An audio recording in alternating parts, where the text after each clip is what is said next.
Okay, magandang hapon sa inyo mga kalahi. It's me again, Kalahing Saban. Nandito na naman ang atin pong ang inyong lingkod na magdala sa inyo ng mga kaganapan sa atin pong bansa, lalo na sa politics, no?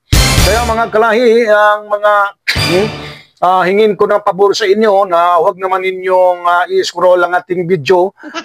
Kailangan natin ng inyong suporta, panoorin ninyo dahil may matutunan po talaga kayo patungkol sa atin kung ano talaga ang kaganapan sa ating bansa, lalo na sa nangyaring rally, 2 days rally doon po sa People Power Monument, no? Doon po sa Manila, no? Sa Luzon.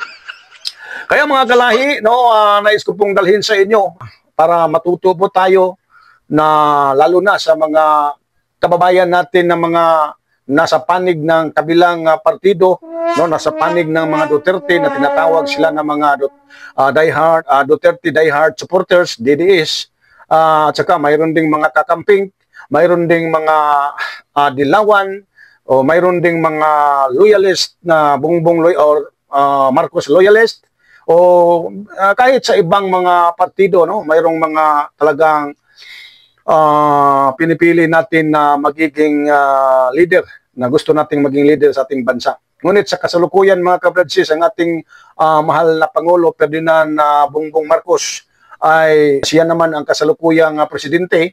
Kailangan natin na sumunod po tayo, no, sa atin pong gobyerno dahil siya talaga ang pinili sa taong bayan, no? Kaya dapat sana, no, marunong po tayo na rumispito. Kaya ngayon mga kabradsis, dahil napaka-trending itong pangyayari, no, especially sa speech po ni Madam Amy, Senator Amy, doon po sa second day na INC rally, doon po sa rally ng mga INC, then na kung saan ito pong si Senator Amy no, pinapa-speech, pinapagsasalita sa mga taga-INC organizer yata, no? Kaya lang mga nais ko po, no, para sa ikatututo ng ating pong paglalakbay, no, sa ating bansang Pilipinas, lalo na sa mga kababayan natin Luzon, Visayas, Mindanao, pati na kasama na ang mga kababayan natin na sa abroad, kung sino man po, no, ang makapanood po dito, no, matuto po talaga kayo na kumikilala at rumispito kung sino man ang nanunungkulan mga kalahi, lalo na sa atin pong mahal na presidente, no? Mga kalahi, nais ko pong ibahagi sa inyo, no, na kung sana ang bawat isa sa atin, bawat isa sa inyo particular, doon po sa mga taong anti-government, anti-Marcos, no? Yung mga anti-Marcos, tapos mga pro-Duterte sila, no? Sila naman talaga ang napaka-init na ngayon, no? Yung mga Duterte side, no, ang mga kakamping, mga dilawan, parang hindi naman talagang dito naman sa administrasyon parang kumakampi, no? Dahil ang ibang pong political party ay ang dilawan at saka kakamping, sila po ay sang-ayon sa atin pong gobyerno, sa administrasyon ni PBBM, no? In fairness sa atin pong mga kababayan. Ngunit ang pinakamainit na nakipaglaban talaga, no, gumagawa ng mga grupo ng mga destabilizer, dahil yun naman talaga ang naging mga balita na galing po sa mga intelligence, no, na mayroon talagang mga pagkukudita tapos to destabilize sa gobyerno ni PBBM. Kaya lang mga kalahi, nais ko pong turuan kayo na sana kung maaari lang, no, hindi libre po ito, at ito po ay walang bayad talaga, na kung pwede lang sana mag-research ang bawat isa sa inyo, no? Dahil may kasaysayan talaga patungkol ni PBBM, dahil napaka-trending itong mga binitawang salita ni Senator Amy R. Marcos. Napakabigat at parang nakakasira sa reputasyon ng atin pong mahal na Presidente PBBM. No? Ito po'y mga kaalaman na nais kong ibahagi sa inyo. Ito po'y galing mismo kay Senator Amy R. Marcos. Tandaan ninyo mga kalahi na itong si President Bongbong Marcos. Tandaan mo ang kanyang buhay na siya po'y nagdudonate ng kidney sa kanilang ama noong 1983. Talagang bata pa talaga si Bongbong. Yon, napaka-responsable, hindi irresponsable si PBBM, kundi siya ay anak na responsable, mahabagin at maawain. No? Dahil siya ay anak na nag-donate ng kanyang kidney. No? Nakapagtataka na bakit yung mga binitawang salita sa kanyang nakatandang kapatid ay napakabigat at sobrang paninira ng ating mahal at mapagmahal na presidente.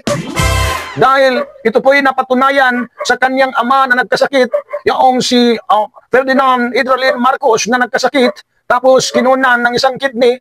Pagkatapos kailangan ng mayroong mag-donate ng kidney para lang ang mabuhay ng more years ang kanyang ama. Itong si PBBM ay nag-volunteer na i-donate niya ang kanyang isang kidney. Ibig sabihin mga kalahi, isa na lang ang natitirang kidney ni PBBM. Mga kalahi, isipin ninyo sa sinabi ni Jaime Marcos na sa loob ng 34 to 45 years, tandaan ninyo, sabi niya 34 to 45 years, ang pag-aadik daw ni Bongbong Marcos. 34 to 45 years na gumagamit si PBBM ng cocaine. Bakit hanggang ngayon, mga kalahi, buhay pa si PBBM? Ha? Bakit hanggang ngayon buhay pa siya kung siya po'y adikto? Kung iisa na lang ang kidney ng isang tao, alang-alang sa iyong kaalaman, dahil si Bongbong Marcos nag-donate siya, talagang mas delikado at mas mataas talaga ang risk. Ha? Mataas talaga ang risk kung gagamit ka pa ng anumang klaseng droga. Lalo na sa tinatawag na cocaine, shabu, party na drugs. Pag ang tao po'y gumagamit ng mga droga o kahit painkillers na sobra o anumang toxic substance, mga kalahi, talagang delikado na ang tao pag isa na lang ang kidney. Ha? Bakit? Number one, bakit mas delikado kung isa na lang ang kidney ng isang tao? Kasi isang kidney na lang ang nag-filter ng lahat ng toxins. Yun ang tandaan mo. Isa na lang ang kidney. Pag isa na lang yung kidney mo, isa na lang talaga ang mag-filter sa mga toxins, sa mga dumaloy sa iyong kidney, mga kalahi. Ang droga, tandaan ninyo, ang droga ay maraming chemical na kailangang i-filter ng kidney. Mas mabilis mapagod ang nag-iisang kidney pag gagamitan ito, pag ipasok mo yung mga may chemical, mga droga, mga illegal na drugs, mas madaling mapagod ang nag-iisang kidney, mga kalahi. Number two, mas mataas ang kidney failure kahit once in a while na paggamit pwedeng magdulot ng acute kidney injury. Yun ang tandaan ninyo mga DDS. Yun ang tandaan ninyo lahat ng mga kababayan ko. Pag ang tao po'y wala, nag-iisa na lang kidney, mas mataas ang kidney failure kahit once in a while ka lang naggamit ng mga illegal na droga. Dahil pwede itong magdulot ng acute or kidney injury, mga kalahi. Number 3, mga kalahi, ang dapat ninyong malaman. Ang number 3, bakit napakadelikado pag isa na lang ang kidney? Number 3, ang droga tulad ng cocaine ay nagpapataas ng blood pressure.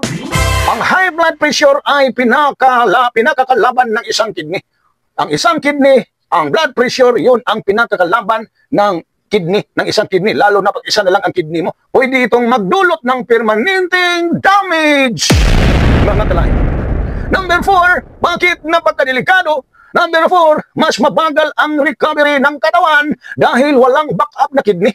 Pag isa na lang ang kidney ng tao, mas mabagal ang recovery ng katawan. Pag magkasakit ka, hindi ka gagaling agad. No, mabagal ang recovery ng iyong katawan. No, lagi ka na lang yatang matahiga dahil talagang weak ka talaga. Yung katawan mo'y napaka-weak dahil walang backup na kidney.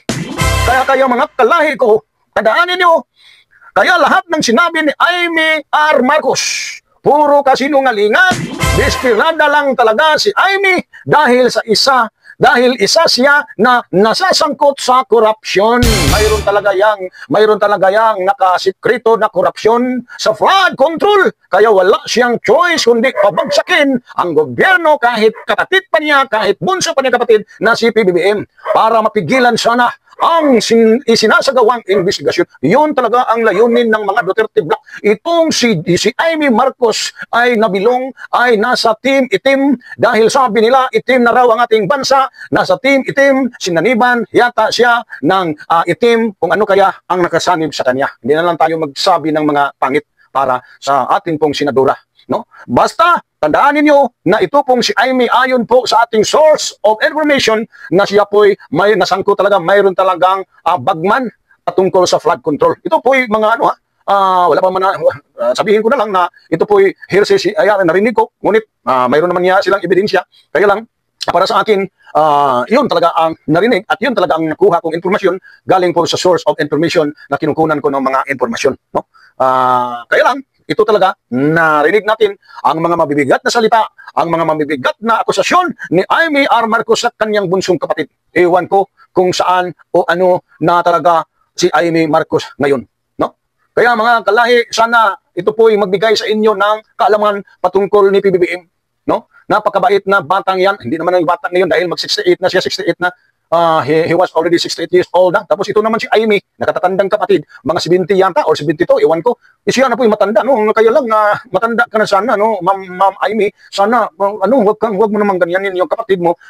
Irespeto mo siya bilang presidente dahil wala naman kaming nakita na si PBBM ay hindi respeto sa inyo. Kahit nga yung pamangkin mong si Sandro, yung encounter message talaga ni Sandro Marcos, talagang nagtitita pa talaga siya sa inyo dahil yung mga anak ni PBBM ay sanay-sanay talagang gumalang sa mga ibang tao, lalo na sa kanyang mga relatives, katulad sa iyo na tita ka. Kaya ikaw, Madam Marcos, Amy, sana buksan mo yung irespeto mo, sundin mo dahil si PBBM ay naging natin, ama ng bansa, ama ng bayan, no? Dapat ka sumunod sa kanya. Bagamat ikaw po ay nakatandang kapatid, hindi ka naman presidente ng bansa, hindi ka naman ama ng bayan. Kaya sumunod, respeto ka sana ng presidente. No? Dahil pag ikaw po hindi rumispeto ng gobyerno, ng presidente, tulad din kayo na hindi rumispeto sa Diyos. Dahil lahat ng itinatag ng gobyerno ay ito po galing sa Diyos, ayon po sa Biblia. Kaya ikaw, madam, sana, sana mabuksan yung puso't isipan mo at magkaroon ka ng respeto, awa sa iyong pamilya, no? Sa iyong bunso. Wala kaming nakita na mali ni PBBM. Wala kaming nakita na mga anomalos ni PBBM. No? Hindi siya sumang-ayon sa mga krimen, yung mga paggawa ng mga tukhang, yung mga papatayin, hindi siya sumang-ayon na yan. Napakabait, walang patayan patungkol sa droga. Yun ang napakabuting presidente. Ayaw niyang may mamamatay. Hulihin, pag mayroong gumagawa ng masama, tapos ikulong, kung hindi papatayin dahil yun talaga ang puso't isip kung ikaw po'y ama. No?